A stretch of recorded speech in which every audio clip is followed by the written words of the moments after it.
Okay, welcome back. Chapter 4, Creating an Awareness Around the Power of Self-Love. So the awareness around your subconscious and conscious mind means you can now develop a loving kindness, understanding and acceptance of yourself, leading to unconditional self-love. Louise was the first YouTube video for affirmations I found in 2016.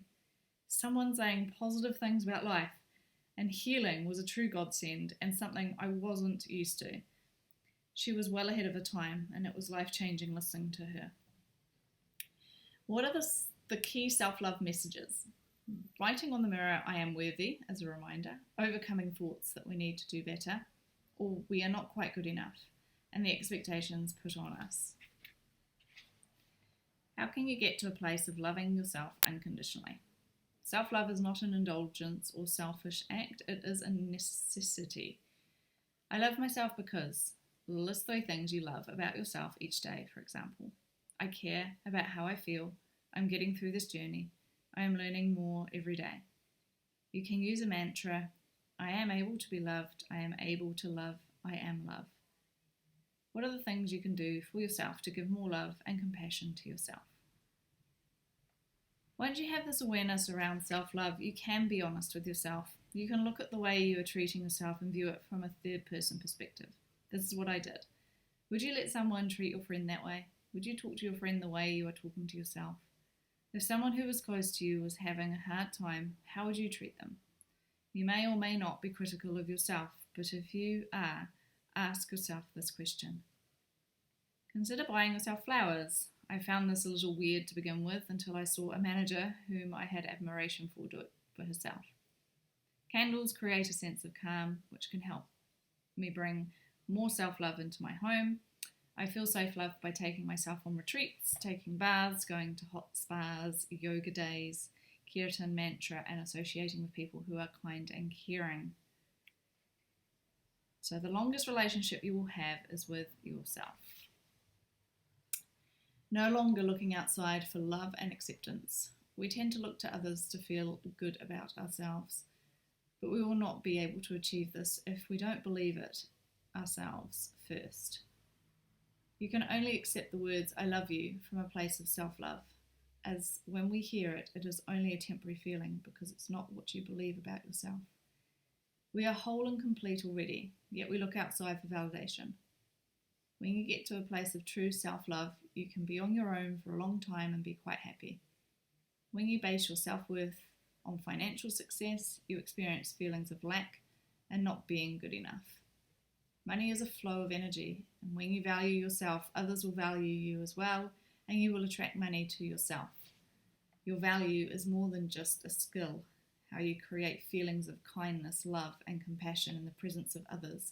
This is what people will remember you for, how you made them feel. Open yourself up to receiving the flow of money. Pay your expenses with pure gratitude and love for what they have provided with you. What they have provided you with. Be open to new opportunities when they present themselves. So we've got here in blue, the most important thing to remember is the value you place on yourself. No one can take that away from you. That is an inside job. No one gets to determine your value other than yourself. Removing negative people from your life. This is one of the hardest things to do. I had notice pretense here, a critical mother, and it was the hardest thing to do for the sake of my well-being, saying no and standing up for myself and having limited contact. The criticism did nothing for my self-esteem. It was teaching my children not to be respectful towards me and women. Working towards a healthy mind, I had to make a choice to set boundaries. Our lives are shaped by saying yes and no and creating boundaries. The words I used came from a book entitled Alchemy of the Heart by Elizabeth Clare Prophet and Patricia R. Spadaro. I have to move on. There is nothing more that my love can do to help you right now. You'll have to find what you need some other way. My success story. How did I move on from this, and how did I heal the relationship with my mum over the next 12 months?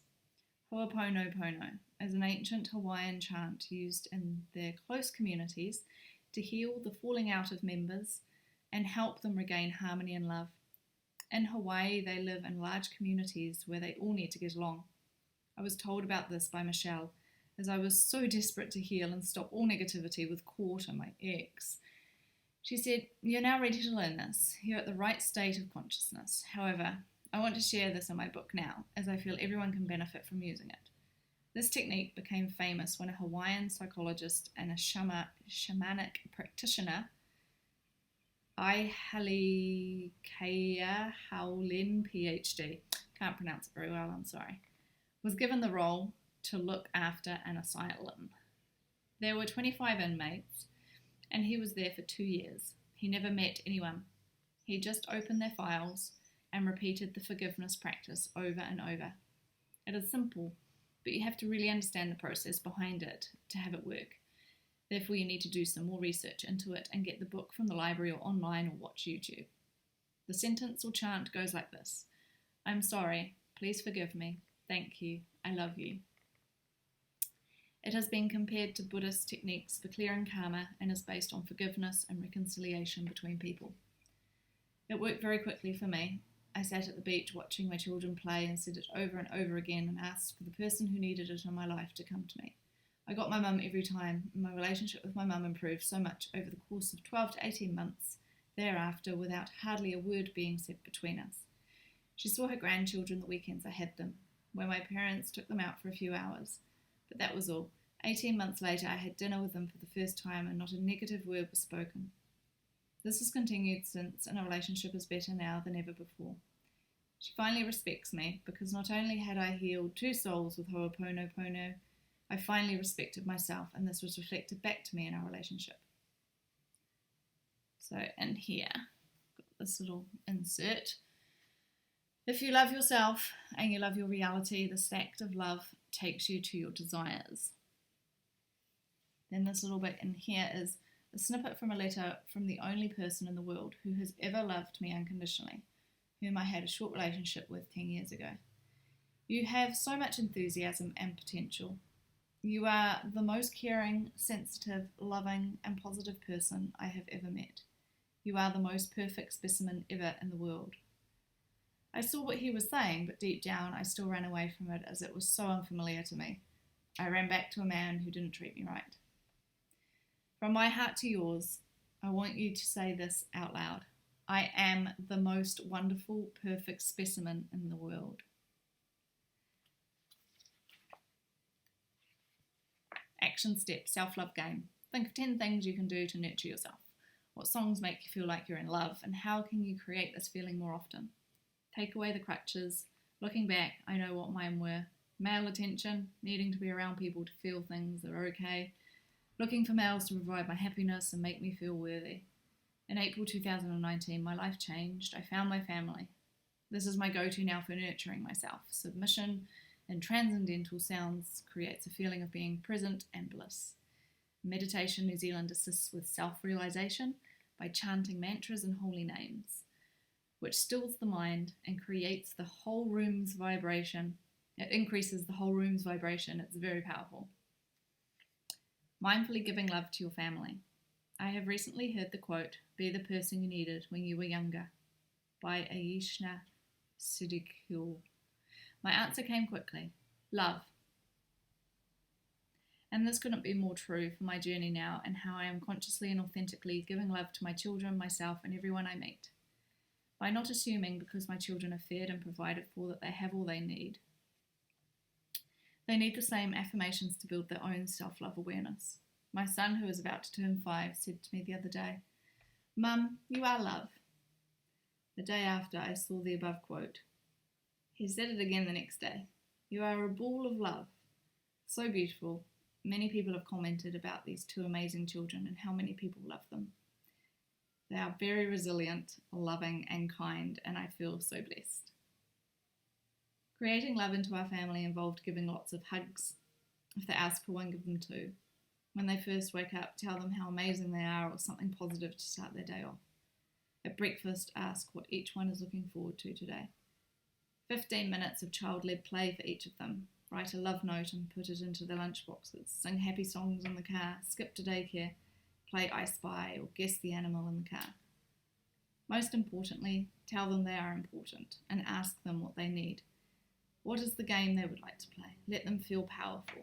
There is so much they can't control being young. Role play if something has ended negatively. Revisit it and role play it out as a fun game. It is true that children are in the present moment and therefore have so much energy. They don't have history in their minds repeating, worry or anxiety. The key here is for us to remember to remain childlike. A mindset strategy to help regarding social media. So that just goes on about Kathy Mallett, founder of I'm Enough Charitable Trust in New Zealand, asking her some questions, how important it is for us to all be aware of and have steps in place to protect ourselves using mindset support. She says it's incredibly important being able to sit in a place of being empowered, believing you are more capable than you know, then it puts you in a better place to question people's intentions. It all allows you to handle any situations more positively as you place things into a better perspective. Putting a strategy in place around how you protect yourself, set your boundaries, know what you will accept and not accept, and there is often power in walking away or muting an online dialogue. When asked, do you have an experience you wish to share where a strategy worked well?